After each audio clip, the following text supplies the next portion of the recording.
Gall బ్లాడర్లో stones form అవడానికి different reasons ఉంటాయి.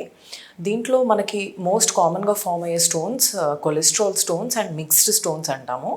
అంటే ఎస్పెషలీ 30-40 ఇయర్స్ ఏజ్ గ్రూప్ దాటుతున్న కొద్దీ ఫీమేల్స్లో ఎక్కువగా మనం కొలెస్ట్రాల్ ఎక్కువ ఉండడం వల్ల అది గాల్ బ్లాడర్లోకి సెక్రీట్ అవ్వడం వల్ల సెడిమెంట్ అవుతూ ఉంటుంది. దాంట్లో కొన్ని రేషియోస్లో వచ్చే మార్పుల వల్ల స్టోన్స్ ఫామ్లో అది సెడిమెంట్ అవుతూ ఉంటుంది. ఒక్కొక్కసారి ఈ స్టోన్స్ ఎక్కువ రోజులు అలాగే వదిలేస్తున్నప్పుడు దాంట్లోకి కాల్షియం కూడా డిపాజిట్ అవ్వడం వల్ల మిక్స్డ్ స్టోన్స్ కూడా ఫామ్ అవుతూ ఉంటాయి.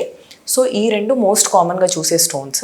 నెక్స్ట్ వచ్చేసి ఒక్కొక్కసారి హీమోగ్లోబినోపతీస్ అంటాము. అంటే హీమోగ్లోబిన్ తొందరగా డిస్ట్రాయ్ అయిపోయే పేషెంట్స్లో, అంటే అండర్లైంగ్ హీమోలైటిక్ ఎనీమియాస్ అంటాము, ఆ గ్రూప్ ఆఫ్ డిసీజెస్ ఉన్న పేషెంట్స్లో పిగ్మెంట్ స్టోన్స్ అని కూడా ఫామ్ అవుతూ ఉంటాయి. ఇవి రేర్గా చూస్తాము, బట్ మోస్ట్ కామన్గా చూసేది cholesterol and mixed stones. So ఒకవేళ గాల్ బ్లాడర్లో స్టోన్స్ ఉంటే పేషెంట్స్కి ఏ సిమ్టమ్స్ ఉంటాయి? పేషెంట్స్కి ఒక డల్ వేగ్ పెయిన్, కుడివైపు అప్పర్ పార్ట్ ఆఫ్ ద అబ్డామిన్లో పెయిన్ ఎక్స్పీరియన్స్ చేస్తూ ఉంటారు.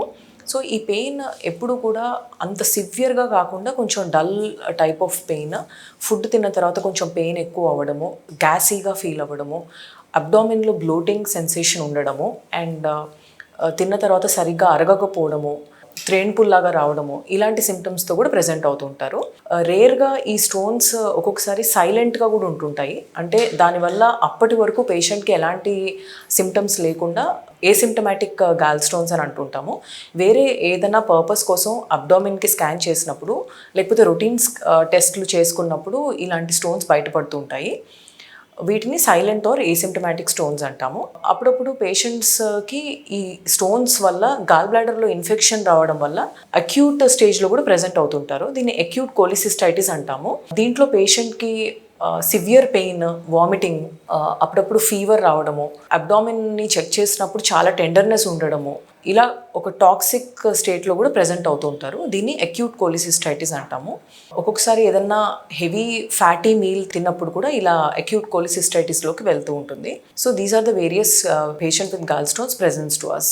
గాల్ బ్లాడర్లో స్టోన్స్ ఫామ్ అయిన తర్వాత ఆ వాల్యూమ్ ఆఫ్ ద స్టోన్స్ని బట్టి, ఒకవేళ మరీ చిన్న సైజులో సింగిల్ స్టోన్ ఉన్నప్పుడు దాన్ని కొంచెం అబ్జర్వేషన్లో పెడతాము, దానివల్ల ఎలాంటి ఇబ్బంది రానప్పుడు. బట్ యూజువల్గా ఏమవుతుందంటే over a period of time ఆ volume of the gall stones అనేది పెరుగుతూ వస్తుంది. So most of the patients land up in surgery. ఒకవేళ వాల్యూమ్ ఆఫ్ ద స్టోన్స్ మనకి డయాగ్నోస్ చేసే టైంలోనే సిగ్నిఫికెంట్ నంబర్లో ఉన్న స్టోన్స్, లేకపోతే సింగిల్ స్టోన్ ఉన్నా కూడా దాని సైజు ఎక్కువగా ఉన్నా, సిమ్టమ్స్ వస్తున్నా ఇమీడియట్గా సర్జరీ చేసుకోమని అడ్వైస్ చేస్తుంటాము. గాల్ బ్లాడర్లో స్టోన్స్ని మేనేజ్ చేయడానికి వేరే మెడికల్ ట్రీట్మెంట్ కానీ, ఆ స్టోన్స్ని కరిగేయడానికి వేరే పద్ధతి కానీ లేదు.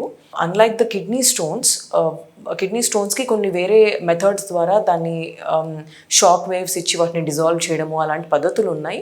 కానీ గాల్ బ్లాడర్లో స్టోన్స్కి there is no other method than removing the gall bladder completely through surgery.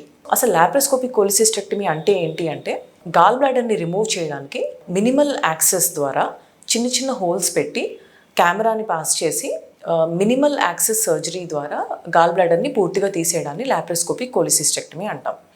దీనివల్ల అడ్వాంటేజెస్ ఏంటి అంటే, ట్రెడిషనల్గా చేసే సర్జరీ, ఓపెన్ సర్జరీలో చాలా పెద్దగా కట్ చేసి గాల్ బ్లాడర్ని రిమూవ్ చేయాల్సిన అవసరం ఉంటుంది.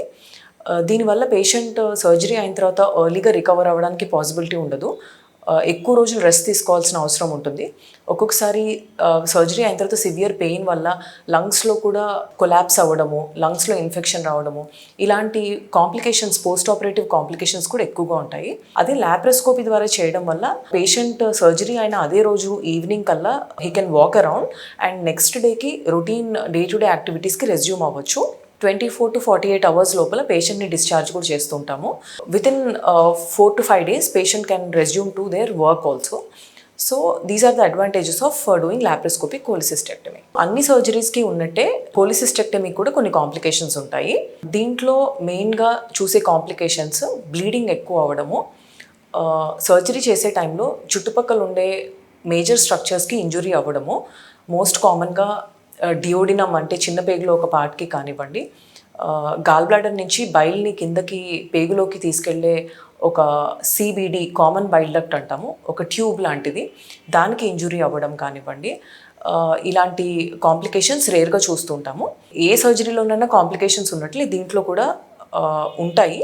బట్ యూజువల్గా అన్ని జాగ్రత్తలు తీసుకుని పేషెంట్ సర్జరీకి ఫిట్గా ఉన్నాడు అని నిర్ధారణ చేసుకుని మనం ప్రొసీడ్ అవుతాం కాబట్టి ఇలాంటి కాంప్లికేషన్స్ రేరే అయినప్పటికీ పేషెంట్కి డెఫినెట్గా సర్జరీ ముందే ఎక్స్ప్లెయిన్ చేస్తాము. ఒక్కొక్కసారి గాల్ బ్లాడర్ లోపల అడెషన్స్ అంటాము, రిపీటెడ్ ఇన్ఫెక్షన్స్ వల్ల చుట్టుపక్కల ఉండే ఇంటెస్టైన్కి ఒమెంటమ్కి అతుక్కుని ఉన్నప్పుడు ఓపెన్గా కన్వర్ట్ చేసి సర్జరీ కంప్లీట్ చేయాల్సిన అవసరం కూడా ఉంటుంది.